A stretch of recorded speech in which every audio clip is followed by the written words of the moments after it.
where did that initial attraction come to film and cinema? Was it like in the family, or did you just love watching movies growing up? Walk us through that. Well, I did watch a lot of movies growing up, and I was always curious about how everything worked. I mean, just like the lighting and like the direction and the locations, and I don't know, it always kind of struck a chord with me, and I was always thinking about movies, and I got such a wonderful opportunity to pursue that. They were short-staffed for this TV show for Cinemax, and they had called me like the night before, like, "Hey, you want to be a production assistant?" I was like, "Yeah, sign me up!" And I showed up, and that's kind of how that all got started.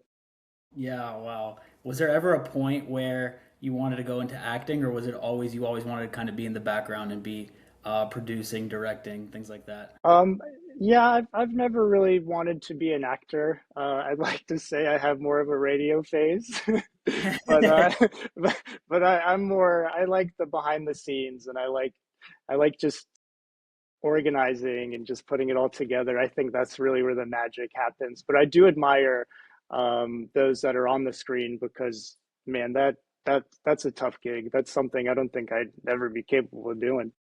Yeah. No, so rewinding back a little bit, like you said, you got your first job when you were 18, moved all the way out to LA, and then, eventually, like I also said in the introduction, you are an award-winning producer, most notably for your South by Southwest award-winning film, Other Side of the Box. What was that experience like? How long did it take to start winning awards? Did it seem like overnight, or was it more like, man, I've been doing this forever? And I guess another question, if you want to answer this one instead, is were you ever looking to win awards, or did you just do it for the love of the game and it just eventually came as a byproduct? Yeah, so when I had left the internship at the TV studio that I was doing while I was in college, I started interning for this woman who's a Oscar nominated director. So I started working alongside her, mainly as like an assistant, producer's assistant, and just kind of help her organize everything and kind of help her with some of her productions because she had a lot going on. She was very, very involved. And I was I don't know. I was always just so impressed by everything that she is doing, and her schedule was always packed. Like every single day, there's like something. You go to New York, she do this, she do all these things, and I thought, okay, well, maybe I can take a page out of her book, and maybe I can, I mean, eventually, I'd want to go out on my own and make my own films and work with other producers, and take take a little bit more of a risk, and go out on your own. I mean, it's kind of very similar to entrepreneurship, right? You go out and like you don't know what the outcome, but the uncertainty I think is what makes it super exciting.